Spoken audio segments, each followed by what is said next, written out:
আসসালামু আলাইকুম রহমতুল্লাহ। সুপ্রিয় শিক্ষার্থীবৃন্দ, মেকানিক্যাল ইঞ্জিনিয়ারিং চ্যানেলের পক্ষ থেকে তোমাদের সকলকে জানাচ্ছি আন্তরিক শুভেচ্ছা। এই ভিডিওটা তৈরি করছি দশম শ্রেণীর শিক্ষার্থীদের জন্য। 2025 সালে দশম শ্রেণীর ইংরেজি বইয়ের 39 পৃষ্ঠার সমাধান নিয়ে আজকে আলোচনা করব। Class 10 English first paper unit 4 events and festivals lesson 1 mother's day, page 39, activity A. শিক্ষার্থীরা, এই ভিডিওটির ডিসক্রিপশনে এবং পিন কমেন্টে প্লেলিস্টের লিঙ্ক দেওয়া আছে, সেখান থেকে তোমাদের যার যে বিষয়ের ভিডিও দরকার খুব সহজেই দেখে নিতে পারবে। Unit 4 events and festivals. Events মানে হচ্ছে ঘটনা প্রবাহ, আর ফেস্টিভ্যালস মানে হচ্ছে উৎসবসমূহ। লার্নিং আউটকামস বা শিক্ষণফল। After we have studied this unit we will be able to, এই অধ্যায়টি পড়া শেষে বা এই পাঠটি পড়া শেষে আমরা যা যা করতে সক্ষম হব। Talk about events and festivals, আমরা ঘটনা প্রবাহ এবং উৎসব সম্বন্ধে বলতে সক্ষম হব। Ask and answer questions and give opinions in a logical sequence, প্রশ্ন করতে পারবো, প্রশ্নের উত্তর দিতে পারবো কীভাবে, যৌক্তিক ক্রমানুসারে, এবং আমাদের মতামত দিতে পারবো। ইনফেয়ার মিনিংস ফ্রম দ্য কনটেক্সট, কোনো একটি পাঠ থেকে আমরা এর অন্তর্নিহিত অর্থ অনুমান করতে পারবো। ঠিক আছে, তো আমাদের দেখো 39 পেজে রয়েছে লেসন 1, যার নাম হচ্ছে কি মাদার্স ডে বা মা দিবস। A number, look at the picture and discuss the questions, এই ছবিটির দিকে তাকাও এবং এই প্রশ্নগুলো নিয়ে আলোচনা করো। তো প্রথমে আমরা একটা ডিসকাশন দেখবো, তারপর আবার 3টা প্রশ্নের অ্যান্সার তোমাদের করে দিব। ঠিক আছে, অ্যাক্টিভিটি এ এর অ্যান্সার। দুজন শিক্ষার্থীর মধ্যে কথা হচ্ছে। প্রথম শিক্ষার্থী বলছে, what do you see in the picture, ছবিটিতে তুমি কি দেখছো।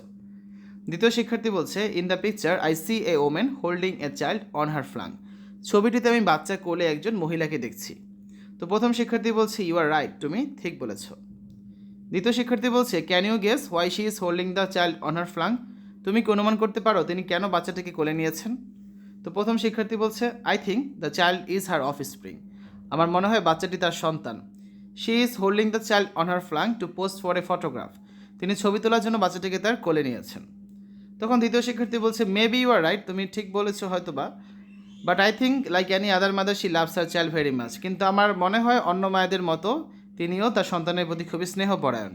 She is unwilling to let her little child be alone, তিনি তার ছোট সন্তানটিকে একা রাখতে অনিচ্ছুক। Can a mother be compare to anybody, মায়ের সাথে কি কারো তুলনা হতে পারে। তখন প্রথম শিক্ষার্থী বলছে, no, a mother can not be compare to anybody, না, মায়ের সাথে কারো তুলনা হতে পারে না। দ্বিতীয় শিক্ষার্থী বলছে, thank you for your discussion, আলোচনার জন্য তোমাকে ধন্যবাদ। তো প্রথম শিক্ষার্থী বলছে, থ্যাংক ইউ টু, তোমাকেও ধন্যবাদ।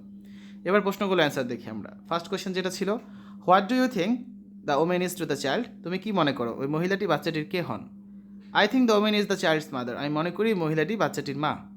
Question number 2, why is she holding the child on her flung, তিনি কেন বাচ্চাটিকে কোলে নিয়েছেন। She is holding the child on her flung because she loves and cares for her child deeply, তিনি বাচ্চাটিকে কোলে নিয়েছেন কারণ তিনি তার সন্তানকে গভীরভাবে ভালোবাসেন ও যত্ন করেন। She does not want to leave her little one alone, তিনি তার ছোট সন্তানটিকে একা রাখতে চান না। Question number 3, can a mother be compare to anybody, মায়ের সাথে কি কারো তুলনা হতে পারে। No, a mother can not be compare to anybody, না, মায়ের সাথে কারো তুলনা হতে পারে না। তো দুইটা সেন্টেন্স ছিল। She can be compared with no other, this lovely lady is none but my mother, যা তার তুলনা আর কারোর সাথে হয় না, এই স্নেহময়ী নারী আর কেউ নন, তিনি আমার মা। তো আজকে আলোচনা এই পর্যন্তই। এই লেসনের যে অ্যাক্টিভিটিগুলো বাকি আছে, activity B, activity C, activity D এবং ই, এগুলোর সমাধান আমরা ধাপে ধাপে কয়েকটা পর্বে তোমাদের করে দিব। শিক্ষার্থীরা, আজকের এই ভিডিওতে তোমরা দেখেছো class 10 English unit 4 lesson 1 page 39 activity A এর সমাধান। আশা করি আজকের এই ভিডিওটি তোমাদের কাছে ভালো লেগেছে। আমাদের চ্যানেলের অন্যান্য ভিডিওগুলো দেখার আমন্ত্রণ জানিয়ে আজ এখানে বিদায় নিচ্ছি। আল্লাহ হাফেজ।